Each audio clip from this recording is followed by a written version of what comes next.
My name is Elizabeth Robbins, VP for Communications at the Foundation for Defense of Democracies, a nonpartisan research institute focusing on national security and foreign policy. As a point of principle, we do not accept foreign funding. Joining us for today's call, Orde Kittrie, FDD Senior Fellow and a law professor at Arizona State University's Sandra Day O'Connor College of Law. He is a leading expert on international law and policy, particularly as it relates to the Middle East, and he's the author of Lawfare, Law as a Weapon of War. Second, Dr. David Adesnik, FDD Vice President for Research and a Middle East scholar who has conducted significant research into claims of starvation in Gaza. And third is Rich Goldberg, FDD Senior Advisor and expert in international organizations who has led efforts to reform the UN and its related agencies. Today's conversation is on the record, and we will post the recording of today's call to fdd.org and share a transcript within 24 hours. Our panelists will each provide opening remarks, and then we'll open it for questions. You're welcome to submit questions via chat at any time or raise your hand to be recognized after initial comments. Let's get underway. Orde, over to you to set the stage on the Amnesty International report accusing Israel of genocide. Thanks. It's a pleasure to be here. Bottom line, Amnesty International is wrong in claiming that Israel is committing genocide in Gaza. The facts of the situation, including Israel's policies and actions, don't fit the legal definition of genocide. Instead, Amnesty's report systematically and repeatedly mischaracterizes both the facts and the law. For example, Amnesty discounts how Hamas has increased casualty counts by illegally using Palestinian civilians as human shields and by hiding weapons and war fighters in and below homes, hospitals, schools, mosques, and other public buildings. Indeed, Amnesty's report, bottom line, incentivizes terrorists and authoritarian regimes worldwide to imitate Hamas's tactics of hiding behind human shields to increase actual casualties, of stealing food intended for starving civilians, of inventing additional civilian casualties out of thin air. In addition, Amnesty's quotes from Israeli officials, which purportedly demonstrate genocidal intent, are dishonestly edited, and it ignores many other Israeli government statements that made clear there was no genocidal intent. Amnesty fails to provide any substantive evidence, because there is none, that Israel is either committing or intending to commit genocide. Indeed, Israel's advance warnings and other steps to mitigate harm to Gaza civilians make clear that Israel's goal is not genocide, but far from it, to minimize Palestinian civilian casualties while lawfully exercising Israel's rights to free hostages, to apprehend October 7th atrocity perpetrators, and to protect Israel's population from further attacks. It's important to note that genocide is defined and prohibited by a particular treaty adopted by the UN in 1948. The genocide definition, core of it, says genocide means any of the following acts committed with intent to destroy, in whole or in part, a national, ethnical, racial, or religious group as such. And the acts include killing members of the group, etc. So the debate over whether Israel is committing genocide in Gaza largely turns on the words intent and as such in the definition. In a nutshell, genocide accusers must prove Israel is killing Gaza civilians intentionally and simply because they're Palestinian, rather than as an unfortunate consequence of Israel's efforts to legally exercise its right of self-defense against Hamas. The threshold of proof for a genocide accusation is very high. It's kind of a beyond a reasonable doubt standard. The ICJ has declared that in order for the court to infer the existence of genocidal intent from a pattern of conduct, the evidence must be persuasive and consistent, and genocidal intent must be the only inference that could reasonably be drawn from the acts in question. That's a very high standard. Is genocide the only inference that could reasonably be drawn from Israel's fighting in Gaza? The answer is no. And that's not me. The Biden administration has on several occasions rightly rejected claims that Israel is committing genocide. For example, in South Africa, generated a case at the ICJ by accusing Israel of genocide White House National Security Council spokesman John Kirby condemned South Africa's submission as meritless, counterproductive, and completely without any basis in fact whatsoever. As recently as November 13th, UK Prime Minister Keir Starmer rejected calls to describe Israeli actions as genocide. The German government has done the same. Rather than intentionally kill Palestinian civilians for the sake of killing civilians, Israel has taken unprecedented steps to avoid killing Palestinian civilians. Military experts from around the world have repeatedly attested to the fact that the measures employed by the Israel Defense Forces to reduce harm to civilians is in many ways unparalleled. John Spencer, retired U.S. Army major, currently the chair of urban warfare studies at the Modern War Institute at West Point, has concluded that Israel has implemented more precautions to prevent civilian harm than any military in history, above and beyond what international law requires, and more than what the U.S. did during its recent wars in Iraq and Afghanistan.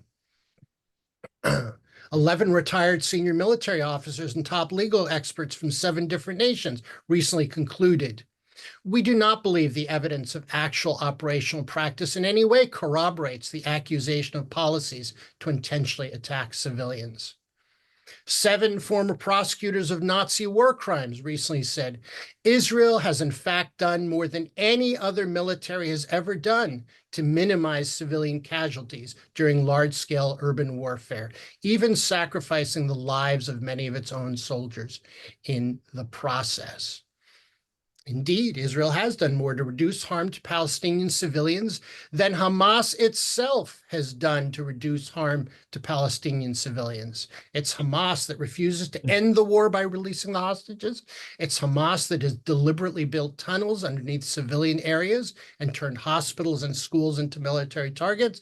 It's Hamas that intentionally impedes efforts of Palestinian civilians to flee to safer areas, and it's Hamas that has seized food the international community has sent for Gaza civilians.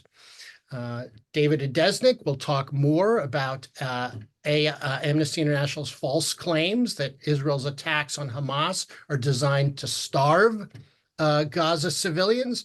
But I would note that according to COGAT, the Israeli coordinating body for aid into Gaza, by November 26, 2024, over 1.1 million tons of aid had entered the territory since the beginning of the war. That's half a ton of aid, 1,000 pounds of aid for every man, woman, and child in Gaza's 2 million person population.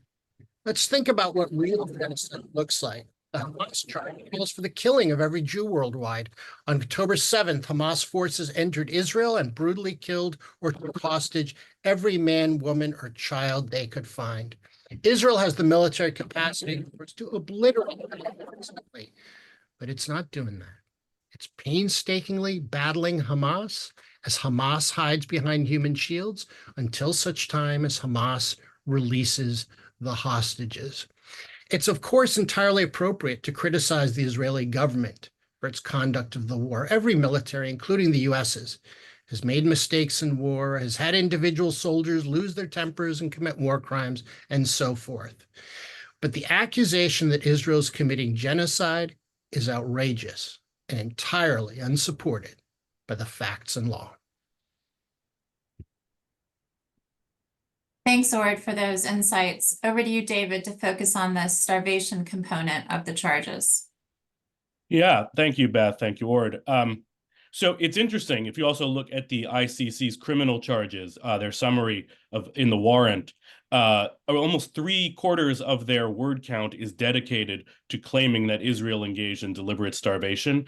If you look at the 296-page report, to be precise, from Amnesty, it was released at 7:01 p.m. last night, Washington time, so I had the pleasure of spending my evening with that long PDF. There's actually 75 pages, a full quarter of the report is dedicated to the claim of starvation. And let me go through the real reasons why that is not a good claim to be advancing. So One data point to begin with, COGAT, the Israeli authority responsible for facilitating aid, they maintain a digital dashboard that updates regularly on how many trucks have delivered their cargo to the Gaza Strip. It's now over 58,000 and over 1.1 million tons.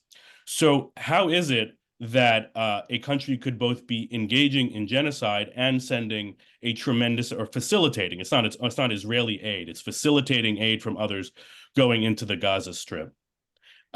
There's interesting ways in which the Amnesty report and the ICC try to dance around this question.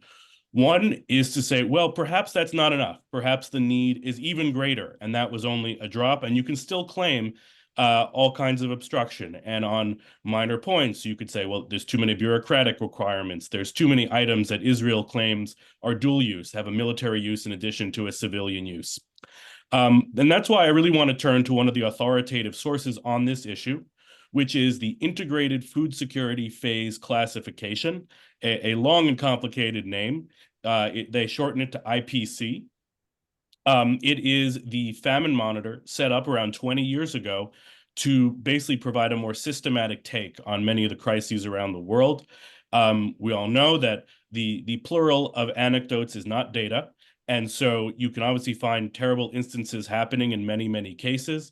And the purpose of this organization is to try to have a more systematic finding. And to begin with, its findings were not in any way what Israel wanted to hear. It gained a tremendous amount of attention when in mid-March, in its quarterly report for the beginning of the year, it said that 30% of Gazans were in phase 5, that is the most severe phase, known as catastrophic, of hunger. And it forecast that the number would rise to 50% within a few months, and that there would be a famine in the northern part of Gaza. They have a very specific definition of famine. It means a certain number of people are literally dying of hunger every day. In the case of Gaza, it would mean hundreds of people per week. This led to international alarm, an extensive wave of press coverage, and even statements that famine had already set in, which turned out to be premature. 3 months later, the IPC issued its next report. Rather than moving upwards to 50%, the number of Gaza residents in the most dire phase 5 of hunger had been reduced to 15%. And yet the headline that the IPC used for its own report was that we still, hunger still prevails. Not famine, because they don't want to use that word. They haven't met their own criteria for saying it. And then there was another quarterly report, partially released in October, and it found the number of Palestinians in Gaza in phase 5 was 6%. So we went from 30 down to 15, down to 6, despite constant predictions that there would be an increase. There were no challenges publicly that I know of to the credibility. This was the data entirely trusted by the international community and Israel's critics when it said things were going very badly and famine was imminent. And it's data that's largely been ignored once it got better and told a very different story. And moreover, this story is in line with what we know about the aid deliveries. I mentioned the COGAT dashboard. The UN also has a dashboard. It only says its data is really reliable up through May. When fighting started in the south, it made it harder to collect data. But what we saw was a surge that through cooperation, despite all the animosity between Israeli authorities and the NGOs and the UN, the number of trucks entering each day increased substantially. You'll find it buried in this Amnesty report. They have a long discussion of these statistics about how many trucks, but the number of trucks bringing food actually began to exceed the number that brought food every day before the war began. This debate about numbers of trucks can get a bit complicated. The total number of trucks going into Gaza was around 500 before the war, but that's the total number that was supplying a semi-functional, perhaps, economy. And really the number providing food was much smaller. So if you read the report, you'll be very hard, unless you have been tracking IPC reports for months, reading those reports directly and not press accounts of those reports, to understand that there has been a significant improvement according to the authoritative famine monitor. And let me just add a couple words on the issue of intent. So it's really at the very end of the 300-page report where they start getting into the quotes that they allege show that Israel basically has a racist and dehumanizing culture towards Palestinians. Some of the items they list are sort of desperately weak examples. For example, you may have heard Prime Minister Netanyahu talk about a battle between the children of light and the children of darkness. This is condemned as racist and dehumanizing rhetoric, rather than, one might say, some anodyne rhetoric that many leaders would use. And similar terms, they also have to take things out of context. One of the famous quotes is that President Isaac Herzog referred to sort of all Palestinians being involved. And in this case, Amnesty is good about admitting that later in the same interview, he said that does not mean Palestinians civilians are legitimate targets. So what they do is they sort of cherry pick the cases of edgy things that Israeli leaders have said. They even acknowledge they've said other things that contradict it, that they say the policy is to bring in aid. The policy is only to target fighters. So it's a weak case. It basically recapitulates much of what South Africa offered in its submission to the International Court of Justice. And that's why, in the end, this is really a somewhat dishonest exercise. I think that they really did everything they could to, shape and squeeze the data until it supported their narrative. And what I really encourage more than anything is for journalists to really dig carefully, especially into that starvation data, because it's easy when you see, terrible stories of people having to eat wild grasses, of not having much nutritious food to eat, of mothers sort of having a hard time nursing. Many terrible things are happening. No one on this call doubts that. In a way, it's more about the question of responsibility. That Hamas launched a war based on its own genocidal ideology. And that's really also one of the great ironies of this report. In all of its discussion of alleged dehumanizing approaches by Israel, it completely fails to mention at all the dehumanizing culture that Hamas and others built in Gaza that led to the October 7th massacre. Thanks, David. Over to you, Rich, to outline some policy responses. What should we expect to see from the U.S. and the overall UN picture?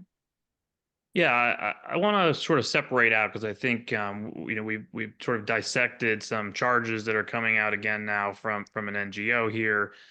They echo charges that have been brought forward in the past at the International Court of Justice that has been litigated ad nauseam. We have a lot of public statements, as Orde has gone over, from the U.S. government, from other allies, contradicting those allegations. We have a separate body of charges, allegations, now arrest warrants issued by the International Criminal Court that David touched on a little bit there, alleging war crimes. Not just war crimes by, as Orde said, maybe one or two soldiers who did something wrong, but the leadership of Israel, that was a state-sponsored, intended war crime against the Palestinian people in various ways. And of course, you've probably seen these conversations before. Even if that were true, if you had a unit, if you had some patrol that did something, as has happened in the past in wartime, that was a violation of the laws of war, knowing that Israel has an opportunity to investigate itself, has shown the ability, demonstrated its capability to investigate itself as a democracy with rule of law, similar to the United States that investigates itself when its soldiers do something wrong, or the British military that does something wrong. Noting that Israel is not a member of the ICC like the United States, understanding that the charges are baseless in and of themselves, the jurisdiction is not there, and the double standards created in going after Israeli leaders in this case and trying to equate them with Hamas, as they did from the chief prosecutor, sort of screams anti-Semitism to many people, including me. We are left with the question of what is U.S. policy in the face of all of this, in the middle of a presidential transition. So really the question is not, what is the Biden administration going to do for the next few weeks?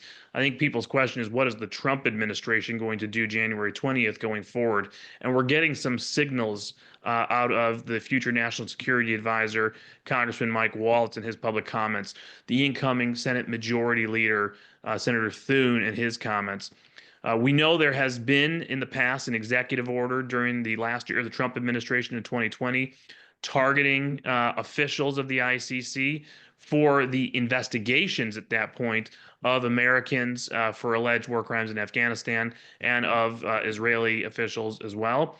we've now sort of crossed that Rubicon. We're not even in seeking indictment mode. We're not in waiting for a court to opine. We're in arrest warrant mode. So we are way beyond the Rubicon here, way beyond any red lines in our relationship of the United States with the ICC as a non-member, and noting that there are still sort of on the shelf cold cases, if you will, against the United States that could be brought back to life in the future. The precedent being set here against Israel can be applied very easily against the United States, a non-member of the ICC, not a party to the Rome Statute, military that investigates itself, democracy, rule of law, etc. So what are we going to do here? Well, baseline, I think we should all expect that at the very least, we are going to see that old executive order come back to life. There is legislative version of that that's been sitting in the Senate, stalled in the Foreign Relations Committee, bottled up by the chairman and the Biden administration for many months, that the House had already passed over. It doesn't look like that has legs to move in the final weeks. There's no discussion of that. But we might expect to see that come back as an executive order very early in a Trump administration. But the question in my mind is that enough? Is that where the conversation is stopping right now? And I don't think so. I think the question now is, will you see more than just sanctions on officials of the ICC, like the chief prosecutor, Karim Khan, and others who were involved in issuing the arrest warrants? Will you see secondary sanctions imposed on the ICC itself? And think about what that would mean. That would mean that the bank accounts that the ICC uses would be effectively frozen, because if you conducted a transaction, if you allowed the ICC to make payroll, if you allowed the ICC to pay a vendor, if you allowed any of the countries that make contributions to the ICC to process those transactions, the bank involved would be violating U.S. sanctions at that point, so they won't do that. We know that they will comply.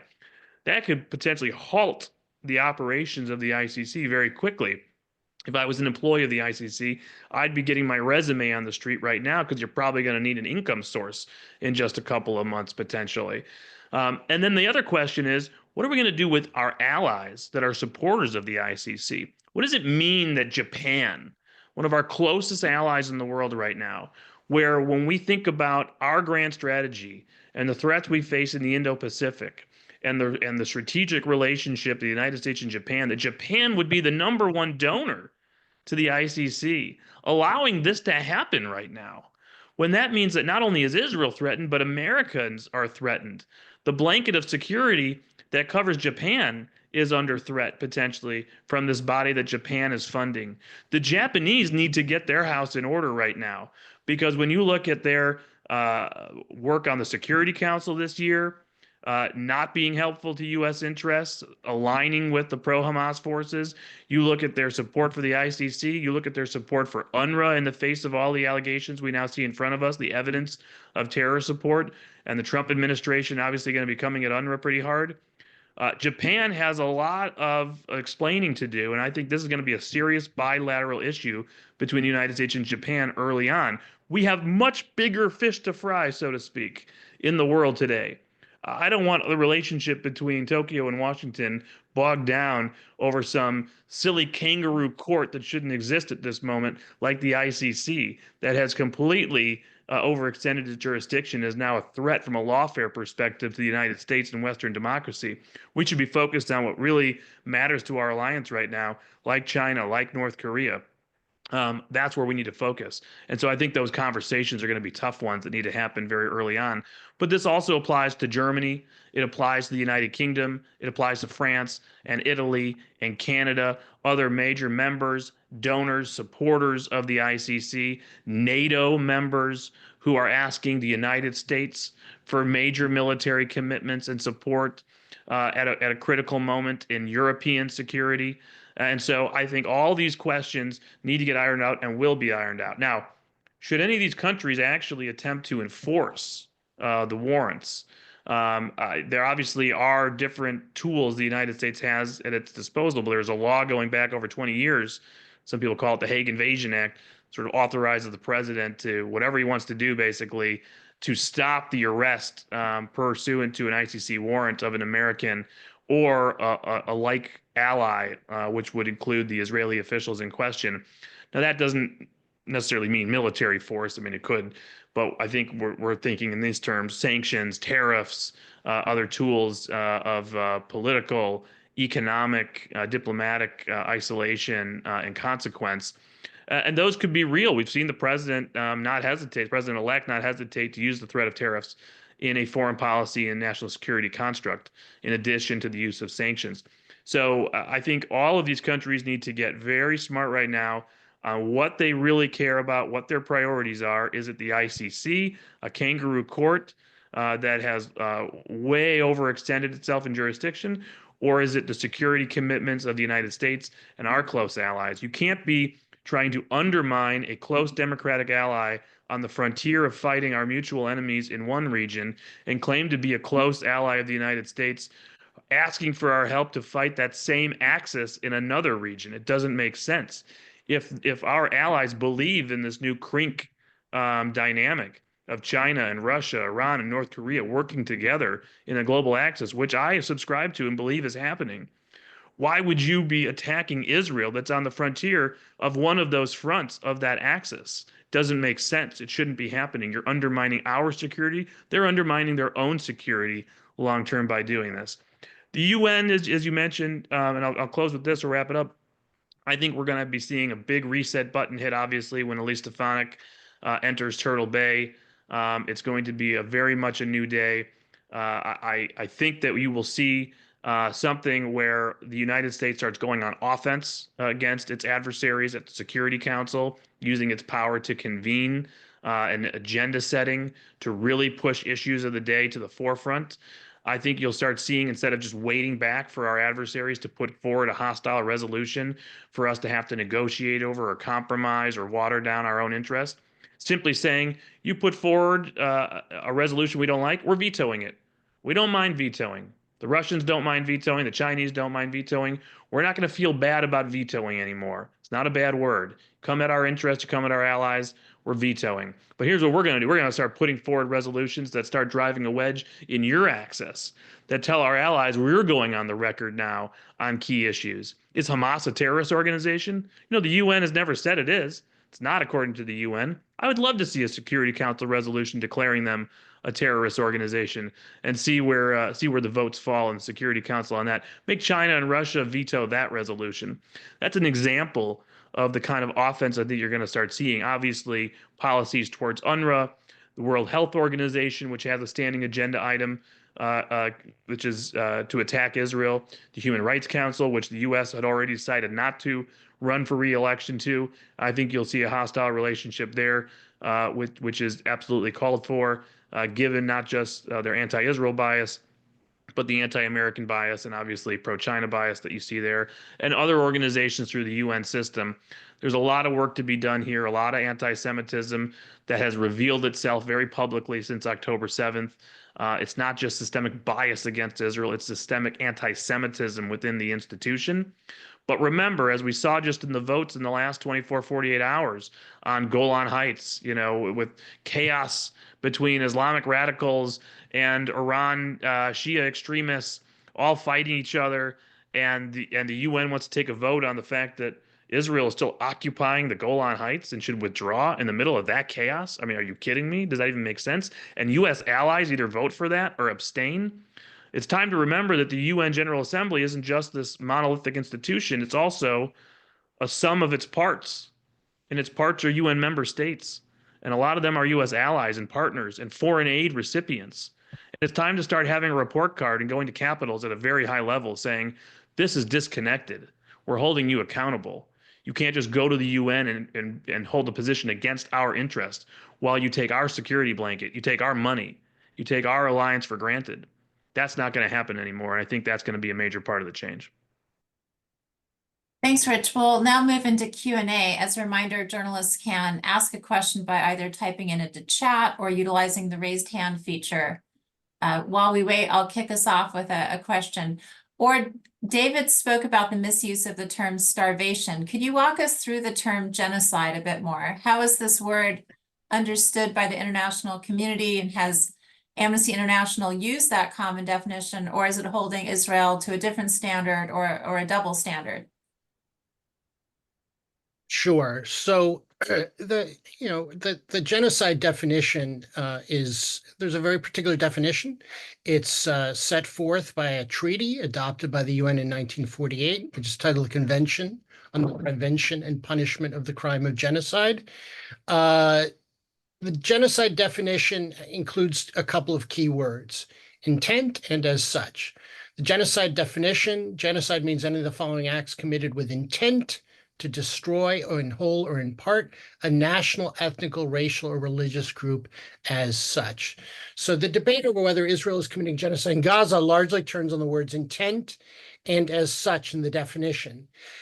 Amnesty, if it's going to accuse Israel of genocide, South Africa, if it's going to accuse Israel of genocide, must prove that Israel is killing Gaza civilians intentionally and simply because they are Palestinian, right? Rather than as an unfortunate consequence of Israel's efforts to legally exercise its right of self-defense against Hamas, right? In wartime, if you can legitimately target a Hamas fighter, an enemy, and there's a whole test set forth. If a civilian is inadvertently killed as part of that is potentially legal under international law. What you're not allowed to do, what the Genocide Convention prohibits, is to kill civilians just because they are members of a particular nationality. And that's what Amnesty is arguing that Israel is doing, that Israel is killing civilians because they are Palestinians. And I think I think the facts are entirely compelling.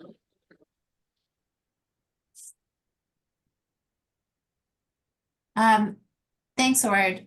Over to you, David. How does Amnesty grapple with the evidence showing that there's been a substantial amount of aid flowing into Gaza and likely a reduction in hunger within Gaza? In that report you read last night, how do they grapple with that? Yeah, there's a long section, maybe 10 to 12 pages, where they get into an in-depth discussion of how much is going in, how much is not going in. What I thought was interesting is they certainly cite the IPC, the group I mentioned several times, and they sort of briefly say, well, sometimes it says hunger is getting worse, and sometimes it says hunger is getting better. And it's interesting because they know if they actually showed you the numbers from the IPC, you would see a trend toward getting better. It would be rather striking, and it would line up with the trend of increasing aid. It's fairly logical. That's how much is going in. They also try to dismantle a number of other claims. There was an interesting Israeli study done in partnership with the Ministry of Health and scholars in Israel, looking at the caloric content of how much aid was going in a certain period.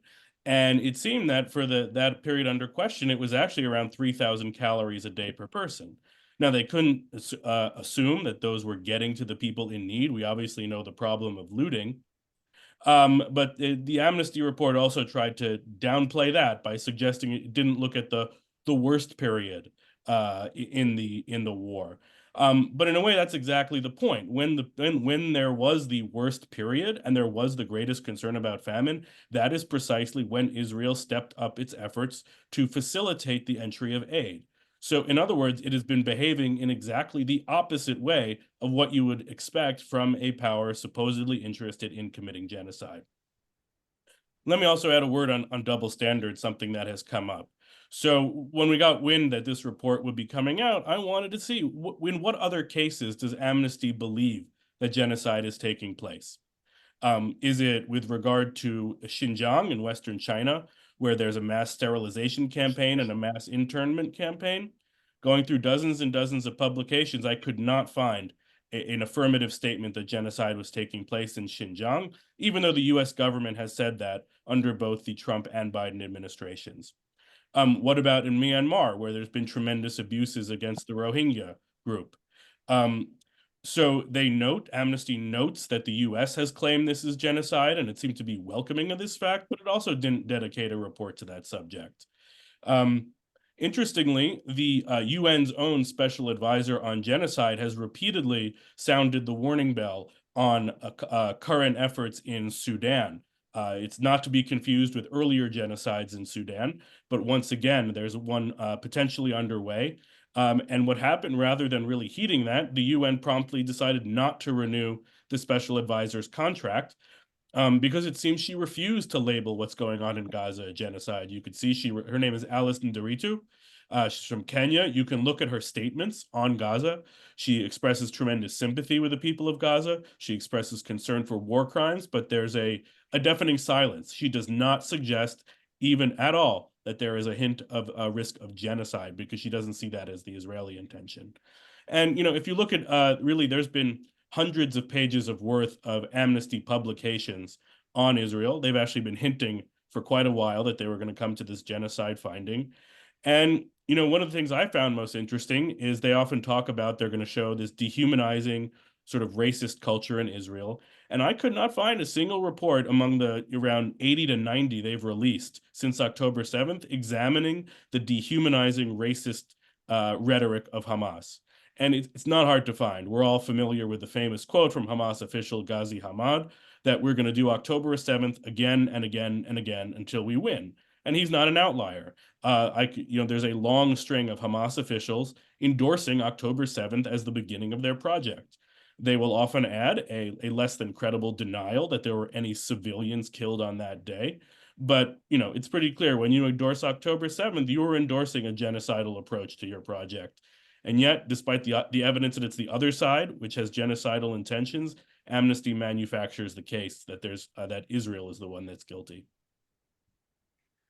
Thank Yeah, you. I mean, I'd add ahead. to that, David sort of leans in the direction of talking about, why is Amnesty doing this? And I think if you scratch beneath the, you look at Amnesty USA Director Paul O'Brien, still their Amnesty USA Director, he's stated flat out that Israel, quote, shouldn't exist as a Jewish state. They have an agenda, which is to delegitimize the world's only Jewish state. I'm not aware of him making similar comments about the 23 countries that declare Islam to be the state religion in their constitutions. This is just reserved for the Jewish state. Amnesty's view that it shouldn't exist, and efforts through lies such as this report to delegitimize that state and bring closer the day when it might not exist. There's an agenda here. This is not some kind of an even-handed, dispassionate analysis of what is really happening in Gaza. It's a screed with an agenda. All right, a question in from Lena Argeri. What references does Amnesty's report make to Hamas's atrocities? So I can answer that. They talk about October 7th. They acknowledge that it happened. They're, I think, in concert with the same estimates most people have of how many people were killed. They make clear Hamas is responsible. As I noted, despite all of their focus on dehumanization and how dehumanization is a critical component of preparing in a way for a genocide, that they don't touch at all. You would never know that, Hamas's atrocities on that day grew out of something broader. And that's something you see actually in all of their, as I mentioned, 80 to 90 publications on the war since October 7th. They don't talk about dehumanization. They don't even talk about Hamas's previous record of suicide bombings. Interestingly, they have one item which is clearly an effort to sort of shift some of the blame for October 7th to Israel. It's sort of a blog like what you need to know, like, so did the conflict begin on October 7th? No, the conflict began earlier with Israel's systematic apartheid occupation and oppression. And, this is the premise you see all along. Amnesty has decided that Israel is the aggressor and the victimizer in this complicated 120-year conflict, and that Palestinians are the victims. It doesn't want to bring forward the evidence showing in previous cases that Hamas has a doctrine that enables it to kill civilians and acts on that doctrine, that there was dozens of suicide bombings and other attacks, even attacks that have gone on, not on the scale of October 7th, but since then. And they're, it's really just not willing to grapple with it. So as I said, they certainly acknowledge October 7th. There's no denial of October 7th. But the critical context that shows a genocidal ideology behind October 7th and other Hamas actions, that's absent. Okay, Rich, Can you tell us more about what to expect over the next few weeks from a lame duck Biden administration and then from a Trump administration? I mean, you mentioned, the ICC is a new organization. The US is not a party. There are ways. What is the future of the ICC and in general, what will the Trump administration approach be to the UN?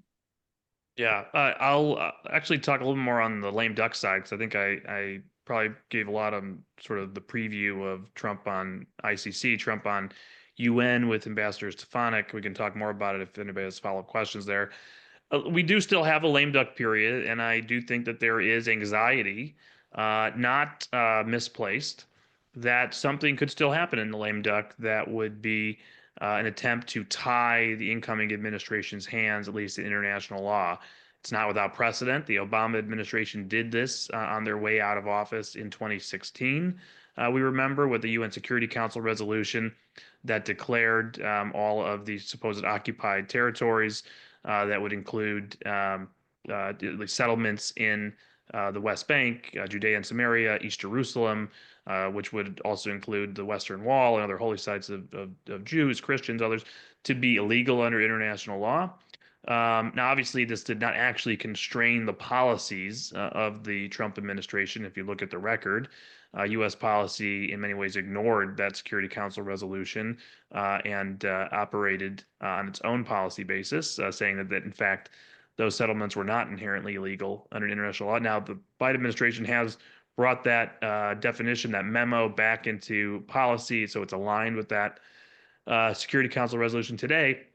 The question is, in the context of whatever the administration might be cooking up with the Saudis behind the scenes, in the context of a normalization deal, there's been talk of a U.S.-Saudi bilateral series of arrangements that would be announced in the defense space, in the nuclear energy space, and then sort of a holding place for Israel under certain parameters that the U.S. and Saudi Arabia would agree to, but that Israel doesn't agree to.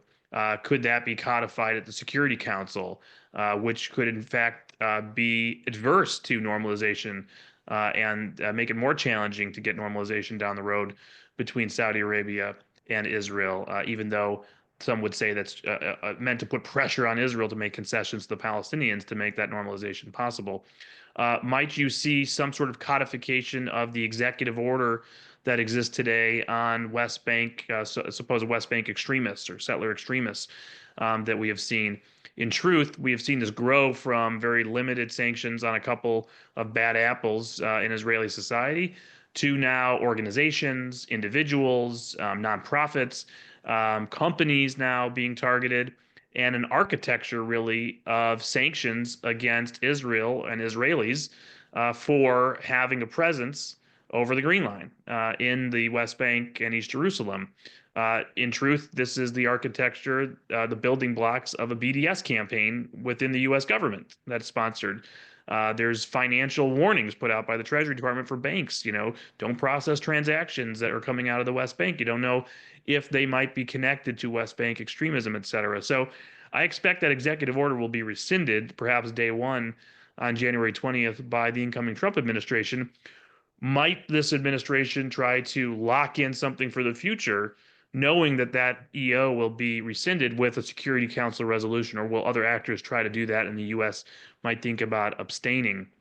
Obviously, there is a push to strip the credentials of Israel in the UN General Assembly. Now, that obviously can't actually happen under the charter without the UN Security Council resolution approving that, and I can't imagine this administration would do that. But what is their take going to be as this comes through the credentialing committee potentially, or into the GA? How is this administration going to fight back on those attempts? Obviously, there are existing laws. There are discussions of increased actions by Congress or by an executive in the next administration to counter such efforts. These are all the questions I think are still bubbling up within the lame duck context. And if I were to say one thing to the current administration, it's simply a word that I know President Biden likes to use, and that is don't. Don't do this. Don't tie your incoming successor's hands the way that Obama did in 2016. Don't try to constrain Israel in the peacemaking space. Don't try to create an architecture in international law like you have in U.S. law to lay the building blocks for BDS against Israel. Do nothing. Veto, as he has already done, and as the president has already directed at the Security Council. So we have one piece of evidence so far. There has been an adverse Security Council resolution put forward calling for an immediate ceasefire in Gaza without tying that to the release of hostages. The Biden administration vetoed that resolution. I give them full credit for doing that. That should be the posture going forward. Do no harm until January 20th. So I'd like to add, actually, if there isn't a question, Beth, that you were about to raise, I'd love to add a little bit to what Rich said. And that has to do with the credentials issue. There are repeated press reports that the Palestinians and their allies are seeking to have Israel's credentials for participation in the UN General Assembly rejected. So what does this mean exactly? The Palestinian Authority President Mahmoud Abbas has repeatedly urged the UN to suspend Israel or expel Israel from the UN as a whole. But the UN Charter specifies that a UN member state may be suspended or expelled only upon the recommendation of the Security Council. So the council, in which the US possesses a veto, has not made and will not make a recommendation to suspend or expel Israel. So the Palestinians and their allies have been planning an end run in which they would gin up a General Assembly vote blocking Israel's participation by rejecting its credentials. This is the international diplomatic equivalent of a gate attendant dishonestly claiming a valid passport is false. This is something we've seen rumors that the Palestinians might try in the coming weeks. As it happens, this would trigger a U.S. law from the 1980s, which requires the U.S.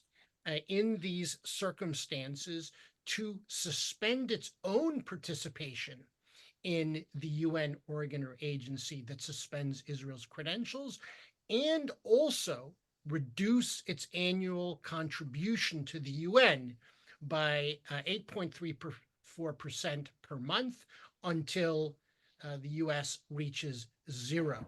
Now, this is a very powerful tool, in part because the UN is a major recipient, right? The US is the leading contributor to the UN. US contributions to the UN reportedly account for 1/3 of the organization's total budget. Specifically, the US contributes 22%, $1.54 billion in 2024 of the UN's core administrative budget. The US also contributes 25% of UN peacekeeping funds, $1.37 billion in 2024, and the US contributes some $10.4 billion per year in voluntary contributions to various UN-related agencies. So if the Palestinians and their allies move forward to try to strip Israel of its credentials to participate in the UN General Assembly, the US may not be able to stop it. But the Palestinians and their allies should be aware that this will trigger, and there is no waiver, this will trigger not only US withdrawal of itself from the UN General Assembly, but a US withdrawal of billions of dollars in UN funding. And I don't know about the Biden administration, but Donald Trump has already been very critical of the UN, and he may well be highly motivated to enforce this cutoff with regard to the UN. So this is a way in which the battle between the US and the UN over the UN's biased and totally illegitimate mistreatment of Israel may come to a head in the coming weeks. Okay, we're almost at time. I'm going to ask each of our panelists to offer a brief wrap-up. Before we do that, thanks to them and to the reporters on this call. Thanks also to FDD's Joe Doherty and Ellie Bufkin for their support. Feel free to shoot us an email at press@fdd.org, and we'll be glad to connect you directly with these experts for follow-up conversations. To wrap it up, let's start with Orde, then David, and then Rich will bring us home. Yeah, and I see there's actually a question here Are it there did pop any up. from U.S. Bureau? Are there any executive orders Trump can implement on day one that would impact the ICC? Yes, indeed. The executive order that President Trump imposed on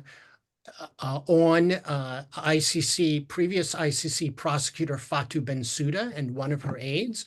They basically banned them from the US financial system, and it also imposed a visa ban. That executive order had an impact.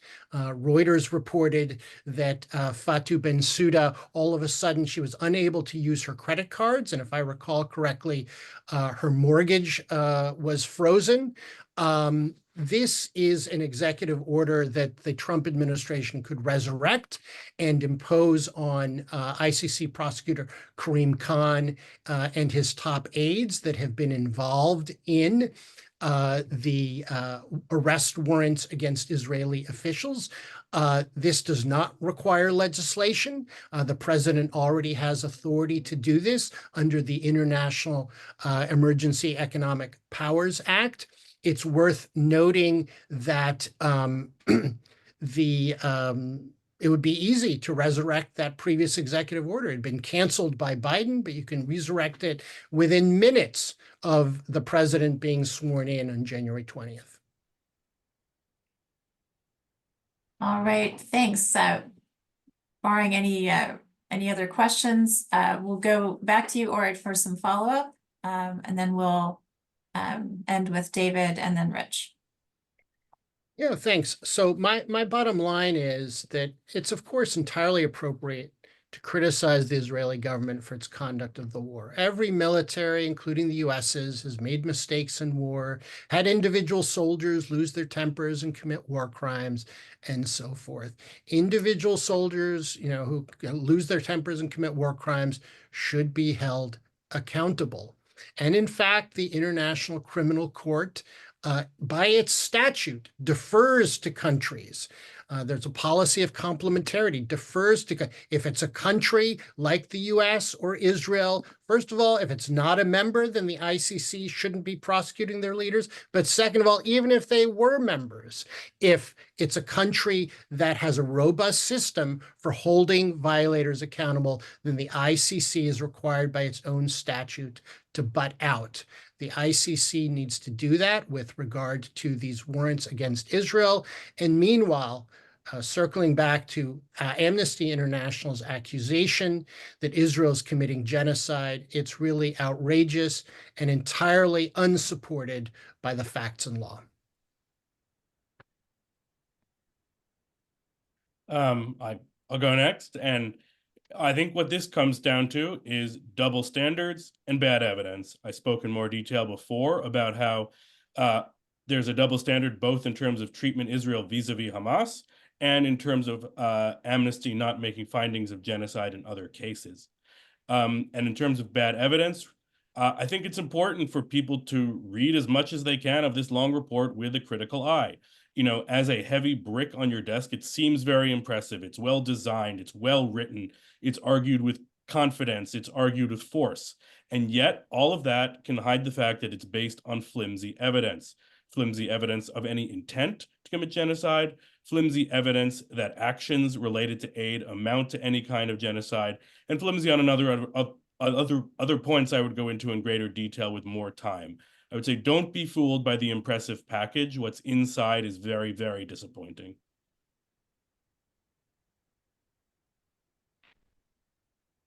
And I'll just close by also answering U.S. Bureau's question.